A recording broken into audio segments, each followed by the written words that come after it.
Baik, Assalamualaikum warahmatullahi wabarakatuh. Bertemu lagi dengan saya Gilang Sayo Alfarabi dengan NPM C1B019056.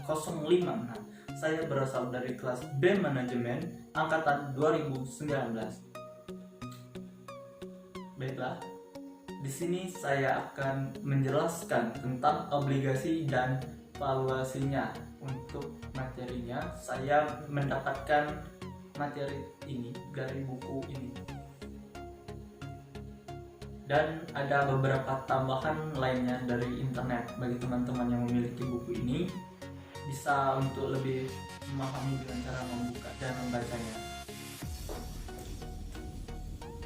Baik, untuk materi yang pertama yaitu obligasi atau bond. Obligasi atau bond adalah suatu instrumen utang jangka panjang.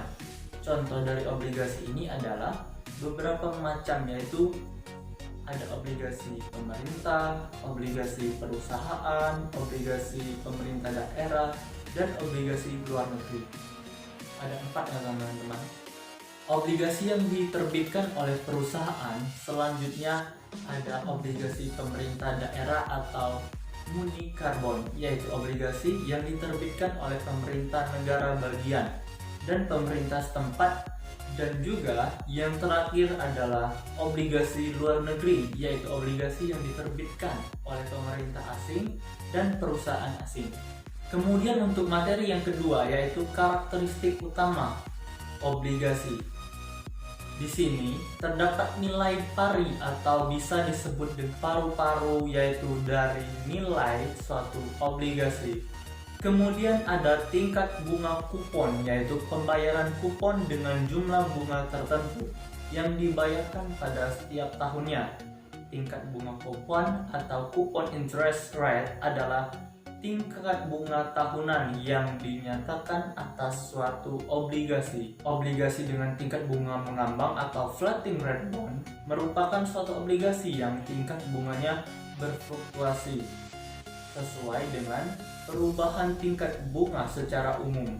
Selanjutnya ada pula yang disebut dengan kupon obligasi nol, suatu obligasi yang tidak menyabarkan bunga tahunan tetapi dijual dengan diskon di bawah nilai pari sehingga memberikan kompensasi kepada para investor dalam bentuk apresiasi modal. Diskon obligasi emisi awal atau original issue discount call, yaitu setiap obligasi yang ada pada awalnya ditawarkan dengan harga di bawah dari nilai tarif. Kemudian ada tanggal waktu jatuh tempo, yaitu suatu tanggal yang telah ditentukan untuk melunasi nilai pari suatu obligasi tersebut. Selanjutnya juga terdapat waktu jatuh tempo. Ini sedikit tidak jauh pengertiannya dari tanggal jatuh tempo, yaitu jumlah tahun sampai tanggal jatuh tempo sejak obligasi diterbitkan. Kemudian ada ketentuan penebus, yaitu ketentuan dalam kontrak suatu obligasi yang memberikan hak kepada emiten untuk menebus kembali obligasi yang berdasarkan persyaratan-persyaratan yang telah ditentukan sebelum tanggal jatuh tempo normal. Kemudian yang selanjutnya juga terdapat dana pelunasan, yaitu ketentuan dalam kontrak suatu obligasi yang meminta emiten untuk melunasi sebagian emisi obligasi setiap tahunnya. Obligasi yang dapat dikonversi adalah obligasi yang dapat ditukarkan berdasarkan opsi pemegang obligasi dengan saham biasa perusahaan emiten. Materi selanjutnya adalah perubahan nilai obligasi dari waktu ke waktu. Ketika kupon obligasi diterbitkan, biasanya ditentukan pada suatu tingkat yang mengakibatkan harga pasar obligasi sama dengan nilai parinya. Jika ditentukan tingkat kupon yang lebih rendah, investor tidak akan bersedia membayar $1.000 untuk obligasi tersebut. Sementara itu, jika ditentukan tingkat kupon yang lebih tinggi, investor akan memperebutkan dan memberikan penawaran harga di atas dari $1.000 tersebut. Para bankir investasi dapat menilai dengan cukup akurat bahwa tingkat kupon yang dapat mengakibatkan obligasi dijual pada nilai dari $1.000. Obligasi yang baru diterbitkan dikenal dengan sebutan emisi baru atau new issue setelah diterbitkan. Obligasi itu disebut obligasi beredar atau juga emisi lama.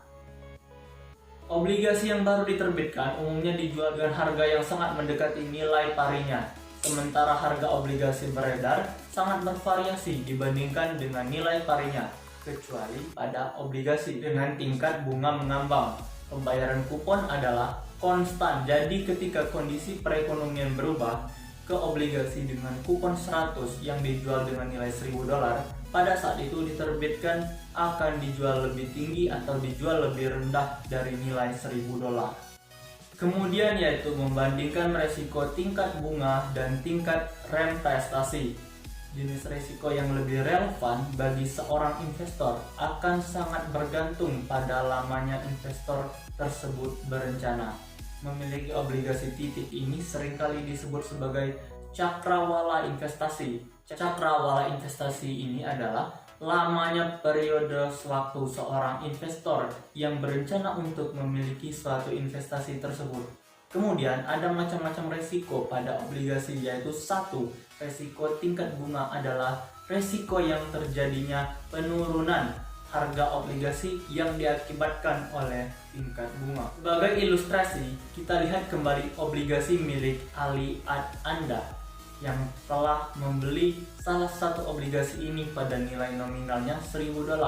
Dari titik tak berapa lama setelah Andi membeli, tingkat bunga yang berlaku naik dari 10% menjadi 15%. Seperti yang telah kita lihat dari segi bagian 7.3, kenaikan tingkat bunga ini akan menyebabkan harga obligasi turun dari $1.000 menjadi $707,63,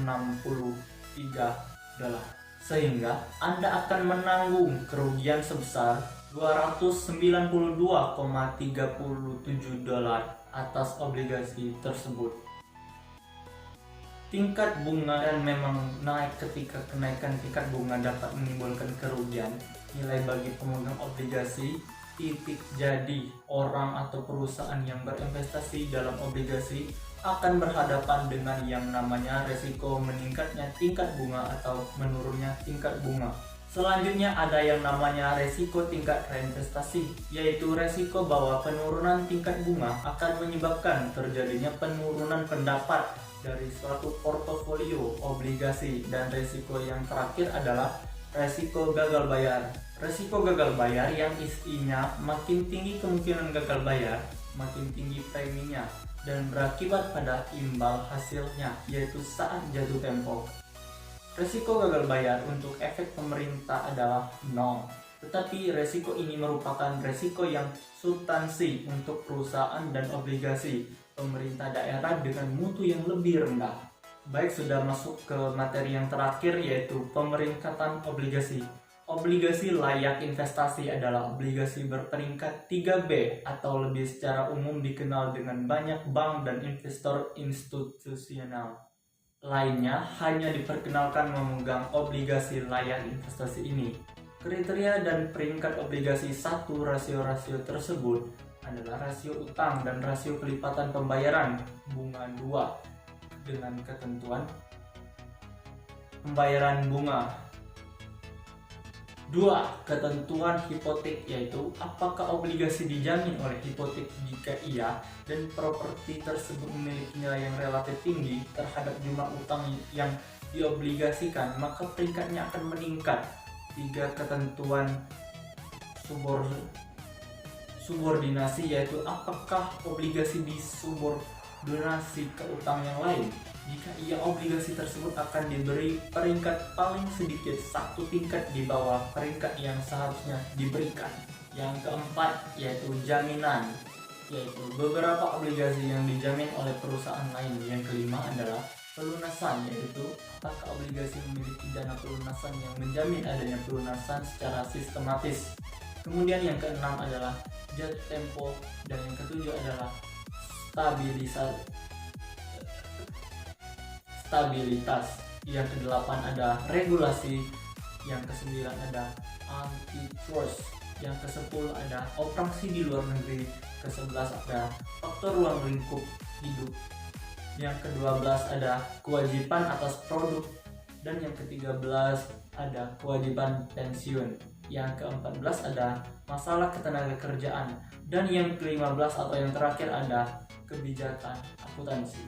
Arti penting yaitu pertama adalah karena peringkat obligasi merupakan indikator dari resiko gagal bayar peringkat memiliki pengaruh langsung yang dapat diukur pada tingkat bunga obligasi dan biaya utang perusahaan. Kedua, sebagian besar obligasi dibeli oleh investor institusional dan bukan individual. Kebanyakan dari institusi ini dibatasi hanya boleh membeli efek yang layak investasi. Jadi, jika obligasi suatu perusahaan jatuh di bawah bebek perusahaan tersebut, akan sulit menjual obligasi baru karena banyak calon pembelinya tidak diperkenalkan untuk membeli obligasi tersebut. Pertama, perhatikan figur 7 sampai dengan 5 bahwa tingkat bebas resiko atau persilangan sumbu vertikal lebih rendah pada awal tahun 2005 daripada Mei 2002 yang mencerminkan penurunan dalam tingkat nyata dan perkiraan inflasi selama beberapa tahun terakhir. Yang kedua adalah kelandaian garis juga telah menurun. Hal itu menunjukkan adanya penurunan penghindaran resiko investor.